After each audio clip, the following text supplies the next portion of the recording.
Welcome to my channel. এই ভিডিওতে আমি ডিফেক্টস ইন রোলিং প্রসেস মানে রোলিং প্রসেসে কি কি ডিফেক্ট হতে পারে এই নিয়ে বিশদে আলোচনা করব। তো রোলিং প্রসেস কি? তো রোলিং প্রসেস হলো যখন আমরা দুটো রোলারের মাঝখান দিয়ে একটা র মেটালকে পাস করি এবং সেই র মেটালকে ডিজায়ার্ড শেপে বা ডিজায়ার্ড থিকনেসে কনভার্ট করি, তাকে বলছি আমরা রোলিং প্রসেস। তো এখানে আমরা রোলিং প্রসেসের একটা লেআউট ডায়াগ্রাম দেখতে পাচ্ছি। এটা হলো একটা রোলার, এটা হলো একটা রোলার। এই রোলারের মাঝখান দিয়ে র মেটেরিয়ালকে পাস করা হচ্ছে এবং এখানে আমরা ফাইনাল প্রোডাক্টকে পেয়ে যাচ্ছি। তাই এই যে প্রসেসটা আমরা করছি, এই প্রসেসটা যদি আমরা সুন্দরভাবে করতে চাই, একটা ডিফেক্ট ফ্রি প্রোডাক্ট পেতে চাই, তাহলে কিন্তু রোলিং প্রসেসে কি ডিফেক্ট হতে পারে এবং সেই ডিফেক্টগুলো দূর করতে গেলে কি করতে হবে সেটা জানা কিন্তু অবশ্যই প্রয়োজন। তবেই কিন্তু আমরা একটা ডিফেক্ট ফ্রি প্রোডাক্ট বানাতে পারবো রোলিং প্রসেসে। তো এই যে রোলিং প্রসেস আছে, রোলিং প্রসেসে কি কি ডিফেক্ট হতে পারে? দুই ধরনের ডিফেক্ট হতে পারে, একটা হলো সারফেস ডিফেক্টস আর একটা হলো স্ট্রাকচারাল ডিফেক্টস।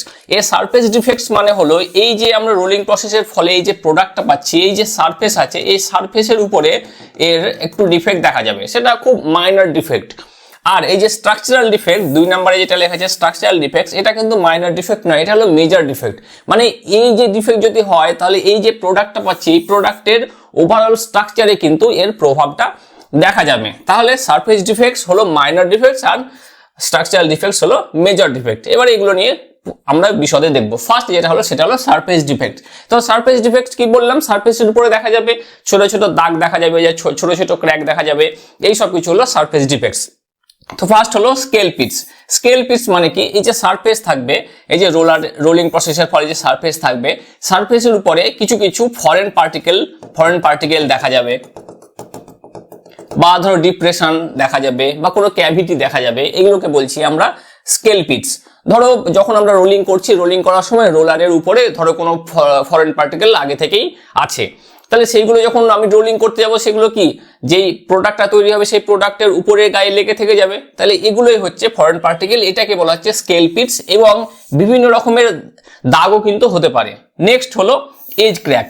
এজ ক্র্যাক মানে হলো যে আমরা যখন রোলিং করছি, রোলিং প্রসেসটা করছি, রোলারের মধ্য দিয়ে যাচ্ছে, এর ফলে কি হচ্ছে সাইডে হালকা হালকা কি ক্র্যাক দেখা যায়, ছোট ছোট ক্র্যাক, বড় কিন্তু ক্র্যাক নয়, ছোট ছোট ক্র্যাক দেখা যাবে, এটাকে বলা হচ্ছে এজ ক্র্যাক সাইডে কিন্তু। তারপর হলো স্ক্র্যাচেস। স্ক্র্যাচেস মানে দাগ দেখা যাবে। মানে ধরো এই যে আমরা যখন রোলিং করি, রোলিং করার সময় বিভিন্ন অ্যাব্রেসিভ পার্টিকেল ইউজ করি, এই অ্যাব্রেসিভ পার্টিকেলগুলো যখন এই যে সারফেস আছে, সারফেসের গায়ে যখন গেঁথে যাবে, তখন এর উপরে একটা দাগ সৃষ্টি করবে, ওটাকে যখন বের করে যাব, বা বিভিন্ন ফরেন পার্টিকেল থাকবে, তার ফলে একটা দাগ সৃষ্টি হবে, সেটাকে তুলে নেব, এটাকে বলা হচ্ছে কি স্ক্র্যাচেস, মানে জাস্ট দাগ দেখা যাবে। তো এগুলোকে খুব সামান্য মেশিনিং করার পরেই কিন্তু আমরা এগুলোকে খুব সহজেই রিমুভ করে নিতে পারি, এটা হচ্ছে ব্যাপার। তো এটা খুব মাইনর ডিফেক্ট। তো মেজর ডিফেক্ট যেগুলো আছে সেটা হলো স্ট্রাকচারাল ডিফেক্টস। এই স্ট্রাকচারাল ডিফেক্টস এর মধ্যে মেন 4 রকমের ডিফেক্ট নিয়ে আমি আলোচনা করব। ফার্স্ট হলো wavy edges, second zipper cracks, third edge crack, আর ফোর্থ হলো এলিগেটর ক্র্যাক। তো এগুলো হলো মেন স্ট্রাকচারাল ডিফেক্টস। ওভারঅল স্ট্রাকচারের উপরে কিন্তু এর প্রভাব দেখা যাবে। তো একটা একটা করে সবগুলো আলোচনা করা যাক। ফার্স্ট আছে সেটা হলো ওইভি এজেস। এই যে ফিগারটা আছে, এখানে তোমরা ওইভি এজেস এর ফিগার দেখতে পাচ্ছ। এটা কি, এটা হলো রোলিং করার পরে যে ফাইনাল প্রোডাক্ট সেটা। মানে এটা কি হচ্ছে দেখো, ওইভি এজেস মানে দেখো ঢেউয়ের মতো, ওয়েভ মানে ঢেউয়ের মতো দেখো পুরো স্ট্রাকচারটা হয়ে গেছে ঢেউয়ের মতো, এদিকে হয়েছে ওদিকে হয়েছে ঢেউ। মানে হওয়ার কথা কি ছিল, হওয়ার কথা ছিল স্ট্রেট, কিন্তু হয়ে গেল আমাদের এরকম ঢেউ। তাহলে এটা কি হচ্ছে, এটা হচ্ছে যে যখন আমরা লোড দিচ্ছি, মানে দুটো রোলার দিয়ে যখন এটাকে পাস করছি, যে লোডটা হচ্ছে সেই কম্প্রেসিভ লোড, যে কম্প্রেসিভ লোডটা আনইভেন হচ্ছে, আনইভেন রোল প্রেসার দেওয়া হচ্ছে, এর ফলে হচ্ছে বা টেম্পারেচারে ভ্যারিয়েশন হচ্ছে, তার ফলে হচ্ছে এই ওইভি এজেসটা হয়ে যাচ্ছে। কোথাও একটু বেশি প্রেসার দিলে কি হবে, সেখানকার ম্যাটেরিয়াল একটু বেস থিকনেস কমে যাবে, আর যখন কম প্রেসার হবে তখন কি হবে, সেখানকার ম্যাটেরিয়াল একটু উঁচু থেকে যাবে। আর যেখানে টেম্পারেচার বেশি হবে সেখানে কি হবে, সেখানে ম্যাটেরিয়াল বেশি ফ্লো করবে, ফলে পাতলা হয়ে যাবে থিকনেস। আর যখন যেখানে টেম্পারেচার কম থাকবে সেখানকার হার্ড থাকবে ম্যাটেরিয়াল, ফলে থিকনেস একটু বেশি থাকবে। এর ফলে এটা হচ্ছে। তো টেম্পারেচার এবং এই যেই প্রেসার দিচ্ছি আমরা রোলার দিয়ে, সেই দুটোকে যদি কন্ট্রোল করতে পারি তাহলে কি হবে, তাহলে ওইভি এজেসটা কিন্তু আমাদের হবে না। নেক্সট কি আছে, নেক্সট হলো জিপার ক্র্যাক। জিপার মানে কি, জিপার মানে হলো চেন। एक सेकंड में अप एक सेकंड में down up down up down up. এবার যখন আমরা কোনো ব্যাগে বা জামাতে চেন থাকে দেখবে মাঝে ছোট ছোট ছোট ছোট গ্যাপ থাকে, তো সেরকমই এই যে দেখো এখানে গ্যাপ দেখা যাচ্ছে ছোট ছোট, এখানে গ্যাপ, এখানে গ্যাপ, এখানে গ্যাপ, মাঝে ক্র্যাক হয়েছে, মাঝে দেখো একদম মাঝ বরাবর ক্র্যাক হয়েছে, এরকম ভাবে চেন থাকে আমাদের সেরকম ভাবে ক্র্যাকটা হয়েছে, এই জন্য এটাকে বলা হচ্ছে জিপার ক্র্যাক। তো এই জিপার ক্র্যাকটা কি দেখো রোলিং এর রোলার যে বরাবর চালনা করা হয় সেই বরাবর সেই ডিরেকশনে কিন্তু এটা হয়েছে। তাহলে এটা কি কারণে হতে পারে, যদি আমরা যে ম্যাটেরিয়ালটাকে রোলিং করছি সেই ম্যাটেরিয়ালটা যদি ব্রিটেল ম্যাটেরিয়াল হয় এবং এক্সেসিভ যদি টেনসাইল স্ট্রেস দেওয়া হয়, এক্সেসিভ লোড দেওয়া হচ্ছে বা এক্সেসিভ টানা হচ্ছে, ধরো যখন আমরা যেটাকে ম্যাটেরিয়ালটাকে যখন ফ্লো করি তখন ম্যাটেরিয়ালটাকে টেনসাইল ফোর্স দিয়ে টানা হয় যাতে ম্যাটেরিয়ালটা ভালো করে ফ্লো হয়, সেটা যদি এক্সেসিভ হয়ে যায় তাহলে কি টেনসাইল লোড যদি এক্সেসিভ হয়ে যায় দিক থেকে টানতে থাকে তাহলে মাঝে কি টেনশন সৃষ্টি হবে, এর ফলে জিপার ক্র্যাক দেখা যাবে। আবার যদি ম্যাটেরিয়ালটা ব্রিটেল হয় তাহলে কিন্তু জিপার ক্র্যাক দেখা যেতে পারে। তাই এটাকে দূর করতে হলে কি করতে হবে, এক্সেসিভ টেনসাইল স্ট্রেস ক্রিয়েট করা যাবে না, আর কি করা যাবে না, আর যেটা হলো যে ম্যাটেরিয়ালটা যদি ব্রিটেল হয় ব্রিটেলনেসটাকে কমানোর জন্য ম্যাটেরিয়ালটাকে উপযুক্ত টেম্পারেচারে হিট করতে হবে, তাহলে কিন্তু আমরা জিপার ক্র্যাক থেকে অব্যাহতি পাবো বা জিপার ক্র্যাক হবে না। নেক্সট হলো এজ ক্র্যাক। এজ ক্র্যাক মানে দেখো এজ ক্র্যাক মানে হলো এই যে সাইড ক্র্যাক, এজ মানে সাইড কিনারা, সাইডে ক্র্যাক, দেখো এখানে করে ক্র্যাক হয়েছে, এখানে ক্র্যাক হয়েছে, এখানে ক্র্যাক হয়েছে, এখানে ক্র্যাক হয়েছে।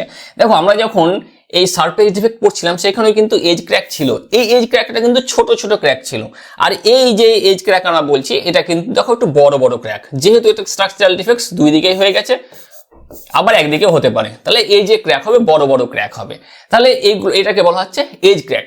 এটা কি জন্য হয়, এটা হয় এক্সেসিভ রোলিং প্রেসার যদি দেওয়া হয় তাহলে হতে পারে, আর যদি ম্যাটেরিয়ালটাকে ইমপ্রপারলি আমরা হ্যান্ডেলিং করি, ইমপ্রপার হ্যান্ডেলিং বলতে কি, যেমন কুলিংটাকে ঠিকঠাকভাবে করতে পারলাম না, আনইভেন কুলিং হলো, কুলিংটাকে ঠিকঠাকভাবে করতে পারলাম না, ম্যাটেরিয়ালটাকে মিস হ্যান্ডেলিং করলাম, তাহলে কি হবে, তাহলে এজ ক্র্যাক দেখা যাবে। ধরো ঠান্ডা করার যে পদ্ধতি টোটালটাকে একসাথে ঠান্ডা করার পদ্ধতি, কিন্তু কোনো একটা জায়গায় ধরো আগে ঠান্ডা হয়ে গেল, কোনো একটা জায়গায় এখানে ধরো পরে ঠান্ডা হলো, তাহলে কি হবে, একটা কম্প্রেশনের সৃষ্টি হবে, ফলে ক্র্যাক দেখা যাবে। তাহলে এটাকে দূর করতে গেলে কি করতে হবে, এই যে এক্সেসিভ রোলিং প্রেসার দিচ্ছি, এক্সেসিভ রোলিং প্রেসার দেওয়া যাবে না, আর কি করা যাবে না, আর ম্যাটেরিয়ালটাকে প্রপারলি হ্যান্ডলিং করতে হবে, আর যেটা কুলিং প্রসেসটাকে ইভেন কুলিং করতে হবে, আনইভেন কুলিং করলে কিন্তু হবে না।